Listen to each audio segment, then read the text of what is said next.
So I finally committed to my promise to talk about one of my favourite movie sequels of all time. And with Spider-Man 2, the game's release just this past week, this is the best time to talk about Spider-Man 2. I cannot believe this movie is 20 years old. It's enough to make this young man feel old. I can remember watching this movie in the cinema. I can. And it's a pretty life-changing experience, really. This is a very mature, beautifully woven story that appeals to children and adults. And me being 6 at the time, it's very influential for me. I remember getting a portable DVD player for Christmas one year. And that's how far back we're going. Portable DVD player. I remember getting it, and I remember the first movie I ever watched on it was Spider-Man 2. I loved it that much. And reflecting on my taste as a kid, I really have always had good taste. But you're not here to listen to my personal stories about when I was a kid. You probably still think I am a kid. So, let's talk about Spider-Man 2 and why it's a perfect sequel. To start, I think we need to define what a sequel is. A sequel is just a continuation of a previously told story. Sequels often get a bad rap. You see it in the media and online all the time. Sequels, remakes, they all fall under the umbrella of Hollywood has lost its originality. It's always that clutch people fall back on. I hate this sentiment.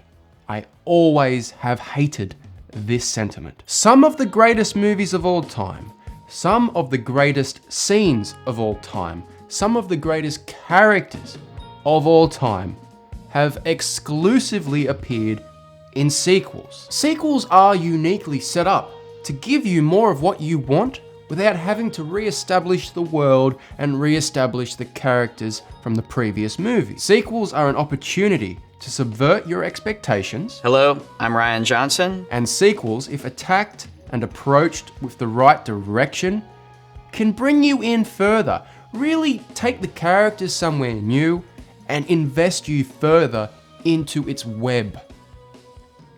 Get it? And establish a legacy that stands the test of time. The biggest argument against sequels is, as I mentioned before, people saying it's evidence Hollywood has no originality. And I disagree. The fact that sequels get made is indicative something worked before. I mean, this is not always the case, but it's most likely. Studios just want to make money, make no mistake. And if there's an opportunity to make money, they will greenlight a sequel. Now, I like to look at this from a writer's point of view. Yes, you're using characters, a world that has already been set up, but you need to still write that screenplay.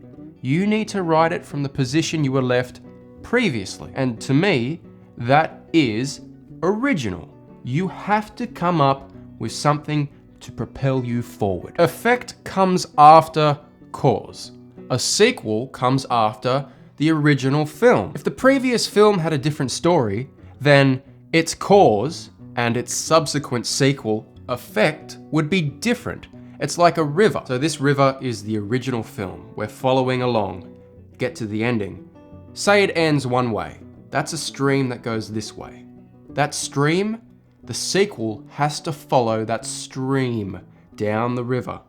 That's where it branches off. If the story was different, ends a different way, the stream could go this way, and that sequel would have to follow that stream. Hence, my point. A sequel is written from the standpoint of where do we take the story now?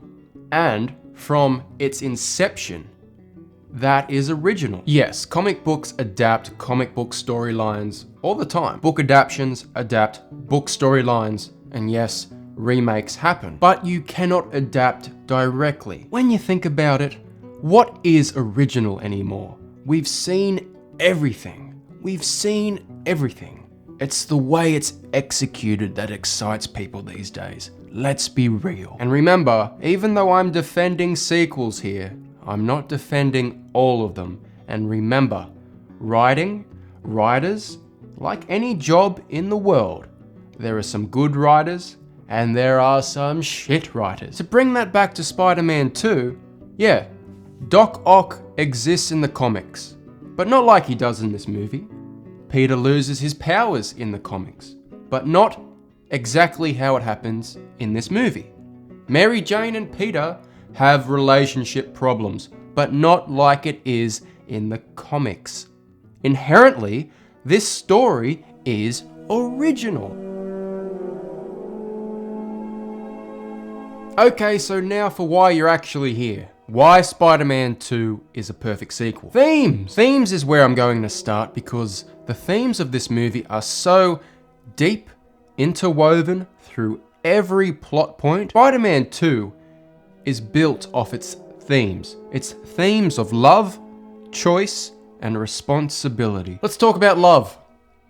Spider-Man 2 is a very hard watch if you're a lonely person. Peter walked away from Mary Jane, and instead of being a hero, a boring character who can make a decision and move on, Peter is deeply conflicted and haunted by his love for Mary Jane. He is reminded by her face being on billboards. He is reminded by her showing up to his aunt's house for his birthday. Peter yearns for Mary Jane, but he has a bigger responsibility. And when he decides, maybe I can reconnect with her by going to see her play, guess what happens? He is once again pulled away by responsibility and in the process loses her again. And even then, he doesn't lose her never to see her again. No, she's dating his boss's son, and he literally proposes to her during a ceremony Peter is working as a photographer.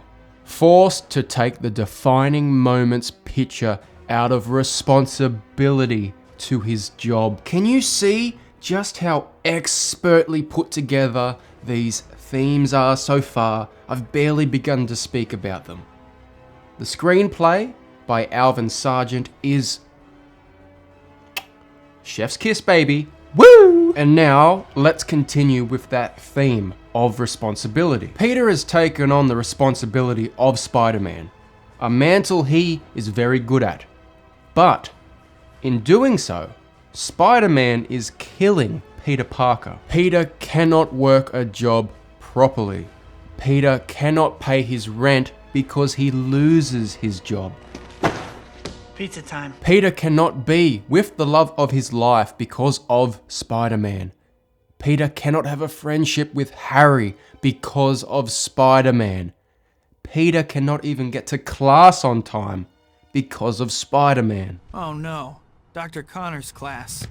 I got so caught up in what I was doing, I forgot all about it. He can't even do his laundry because of Spider-Man. The reason Batman, the reason Spider-Man are the most popular superheroes of all time is because their motives to be heroes is so clearly defined in their origins. Batman will not kill. Seeing his parents killed in front of him has changed him. And Spider-Man has a greater responsibility to the world due to his powers. A message so powerfully delivered to him by his uncle the night he died. It is powerful, powerful stuff. And here is a beautiful scene between Peter and Ben. I want a life of my own. You've been given a gift, Peter. With great power comes great responsibility. I'm just Peter Parker. I'm Spider-Man. No more. At this point in the film, Peter chooses to stop being Spider-Man, walking away from his responsibility. And that is represented here as a difficult conversation Peter has to have with the memory of Ben. And this plays perfectly into the next theme I want to discuss, which is choice. Love and responsibility has turned Peter into a shell of the man he wants to be. And remember what Ben said to Peter before he died. These are the years when a man changes into the man he's going to become the rest of his life. Just be careful who you change into. So Peter chooses to leave Spider-Man behind. He is able to attend class, see Mary Jane's play, and be where Peter needs to be. But it doesn't help him. It doesn't fix anything. Tobey's performance is amazing. It is so understated, subtle, deep, complex. Tobey Maguire really never got enough credit. There is a sadness behind his eyes present at most points in the film. You really get into his soul. You see that while on the surface, Peter's life has never been easier, he's not fulfilled. And when so close to getting what he wants, moments from that kiss, it's taken from him yet again by his former mentor, friend, and now villain, Doc Ock. This is the moment the theme of choice is transcended into something else. It's flipped on its head. Peter has been struggling to choose how he wants to live his life, but the mere illusion of choice is what brought him to where he is now. His body, his powers manifest into that of Spider-Man at this moment. Not because he chose to, but because he is Spider-Man and Peter Parker. They are one in the same. He can be the hero the city needs. He can honor his uncle. He can honor his auntie. He can have the girl, get the job, pay his bills. This is the moment Peter and Spider-Man become one in the same. The illusion of choice is unveiled and a more powerful Spider-Man emerges. Just talking about this movie is inspiring to me. Like, it's so deep on so many levels. I wish more people realized that. The themes of this movie are the most important part, and there's more I could go into, but for now, themes are done. Let's go into the rest of the story. I'm going to break down the story into 5 key aspects. The way I'm going to title these aspects will tell you just how deep the conflict in this film goes. Number 1, Peter vs. Spider-Man, the battle within. As represented by all the themes I talked about, this is probably the biggest part of the movie, is Peter finding who he really is. Searching down. It's a deep conversation.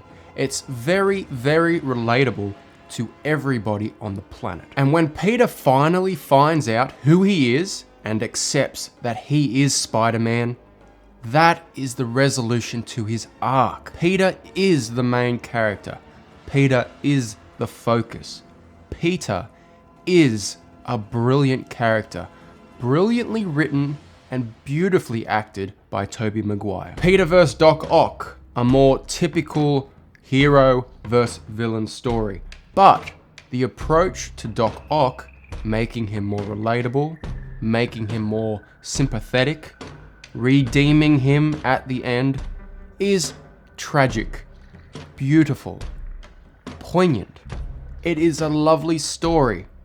Doc Ock's challenge to restart his scientific experiment is his focus and could be called weak motivation, maybe, but that's not the point. The point is trying to bring back a man, a brilliant man, from the depths of his own mind. And the arms, and I'll get to talking about Doc Ock, but how cool is Doc Ock's design? It's just badass. Peter vs. Harry, set up in the previous film. The dramatic irony is that we know Peter is Spider-Man, Harry doesn't. Harry hates Spider-Man, and that hate is affecting their relationship. Peter takes photos of Spider-Man. Harry knows. Peter will not tell him the identity of Spider-Man. In the party scene, Harry slaps Peter right before Peter has to take the photo of Mary Jane, adding to the conflict, to the drama, to the weight on Peter's shoulders. James Franco is a great actor. I don't know the extent of what happened to him recently, but he's a very good actor and I like him a lot as Harry. I really think casting in these movies was brilliant. The only person I don't love is Mary Jane, but I'll get to that. But the Harry story is so engrossing, and by the end of the film when he finds out, holy shit, Peter, my best friend, he's been lying to me this whole time, he killed my dad, like, that is such amazing setup for the third movie. that was not pulled off, but it doesn't matter. The setup was really great. There's Peter versus Mary Jane. The whole movie is about them at each other, back and forth. Mary Jane is a terrible human in this movie. Even as a kid, I never liked Mary Jane. I personally just thought she was annoying, boring, annoying, mean, terrible person. How could you do this to someone? Sure, Peter walked away from her at the end of the last movie, but my God, she puts him through the ringer. And there's a beautiful moment at the end where Mary Jane finds out Peter is Spider-Man. Both Mary Jane and Harry find out Peter is Spider-Man at the end of this movie. Harry takes it as, you betrayed me, and it recontextualizes his whole worldview. Mary Jane realizes he's Spider-Man and changes her whole worldview too. Holy shit, you weren't not showing up to my events, doing this and that because you're lazy or not my friend. You're Spider-Man. Wow, which is an incredible moment. It's very satisfying when at the end of this movie, when Peter has gone through so much and asked for nothing but a little bit of love in return, he gets it. And Peter vs. Aunt May, probably the smallest aspect of this film, but really one of the most beautiful. You don't have to give Aunt May a character arc in this movie, but they did. She's struggling with her rent. Peter offers to help. She denies it. She gives him money, yells at him. She's going through financial difficulty. She's on her own now. Cause and effect. Uncle Ben died. These are the effects. Peter, with his guilt, tells Aunt May about what really happened that night. She walks away from Peter. This is so deep. Not a word spoken, all acted, real acting.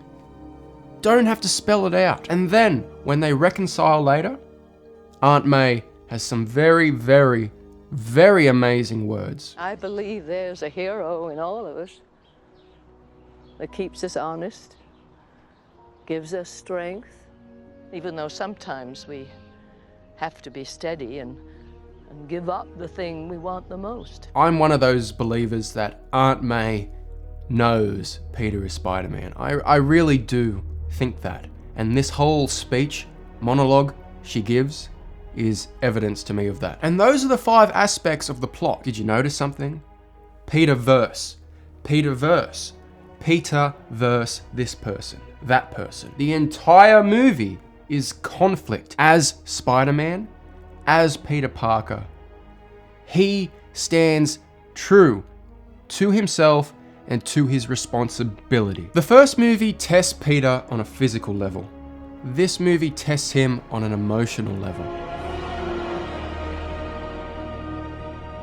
Characters, let's quickly talk about characters because this video is getting long now. Peter, as I said, Tobey Maguire is brilliant. I love Peter Parker in this movie. You can relate to him, everybody can. He's a loser, a dork, or whatever, but he means well. He's a good man. And he's got back problems, like we all do. My back! Mary Jane, I don't like Mary Jane or Kirsten Dunst in this movie. Never have, never will. I just don't connect. I don't know if anyone else does, any ladies out there, if you do, but she doesn't have a lot to do. And I'm not one of these guys that says, oh, women have to be tough and strong and can't be kidnapped. If someone gets kidnapped, man or woman, they get kidnapped. They can get saved. But Mary Jane just keeps getting kidnapped. It's so annoying. Otto Octavius, Alfred Molina.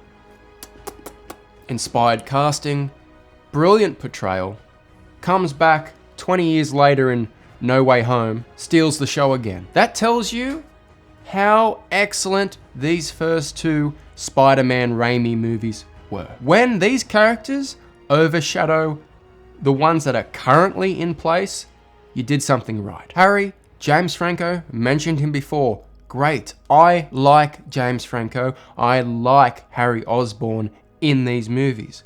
I don't think Harry Osborn has ever been more interesting than he was here. Him and Norman, their dynamic in that one scene they share here is great. And if in the 3rd movie there was more of that, the 3rd movie, we'll get there. But if that 3rd movie was really something else and followed this movie's legacy properly, best trilogy of all time. Easily could have been one of the best of all time. And Aunt May. Aunt May really has a lot to do in this movie. She is the reason for a lot of change in Peter's behavior. Okay, now let's talk about action, because I gotta mention the action in this movie. This is fantastic action. Action shot at its best. It doesn't get better than this movie. Sure, the special effects can get a little dated, but the action, and the range of action. It's not just punches and swinging. It's shown through these different set pieces and tones all the way through. It is really special. There's the starting action sequence, which is not really an action sequence, but Peter delivering pizza as Spider-Man. That's just fun. That is just innocence. That is great. He saves the kids. Check before you run on the street. Runs away. Gets the pizza out of the guy's mouth.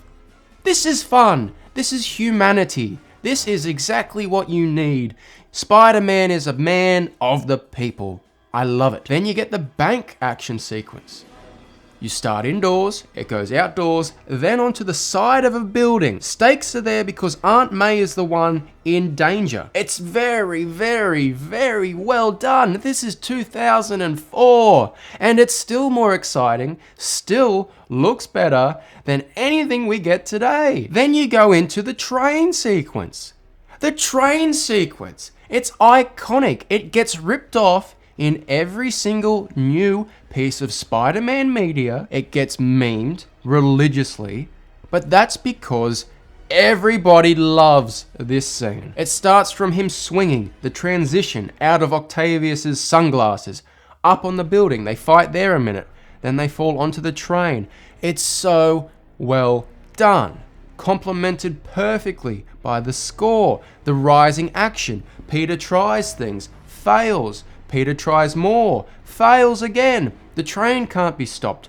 How are we going to save these people? Pure grit and will. And Tobey's performance. Yes, Tobey doesn't look good. I mentioned this in my last review when I was talking about Uncle Ben's death. When Tobey, he doesn't look good when he cries. Nobody does. Tobey Maguire looks like he is about to pull the world apart, keeping this train from going over the edge. Incredible stuff. Absolutely iconic. I cannot just praise this train sequence more. And the ending, like in that warehouse, it's the smallest set piece of the film, but that's because the stakes have been raised. We've seen the big set pieces. Now we need to bring it in, make it more personal. It doesn't last long. A swing there, a hit there, a punch, they fall into a puddle, they have a heart-to-heart. Peter redeems Otto, using the words Otto spoke to Peter earlier in the film. Intelligence is not a privilege, it's a gift. And you use it for the good of mankind. You once spoke to me about intelligence. That it was a gift to be used for the good of mankind. Set up and pay off. I'll say this in every review of a good movie ever. Good movies set up and they pay off. It's satisfying. Chekhov's gun. Look it up. Otto's sacrifice at the end gets me emotional. It's just so brilliantly handled. How can you not relate to these characters? And now let's talk about music. I love my music. The score here is amazing. Again, Danny Elfman did so well. Doc Ock's theme, brilliant. Spider-Man's theme, brilliant. The Green Goblin theme, brilliant. And don't let me forget music choices.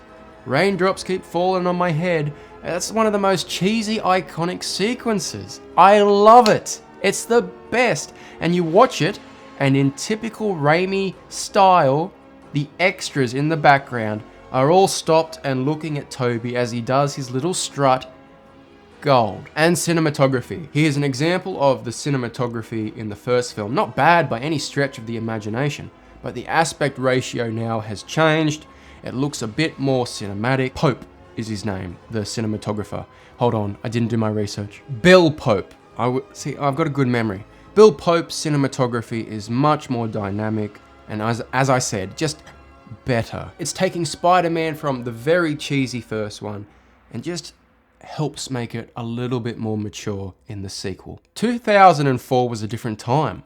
It's pre-Nolan's Batman, pre the MCU, comic book movies were still directionless, aimless, not taken seriously. Spider-Man 2 came in. It's a powerful film that says, hey, take me seriously.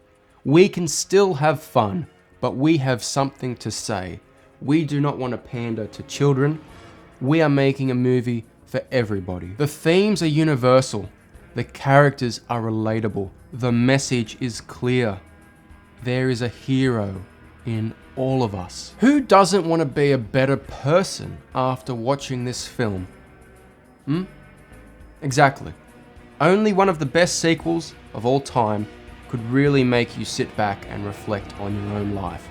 And it's exactly why Spider-Man 2 is a perfect sequel.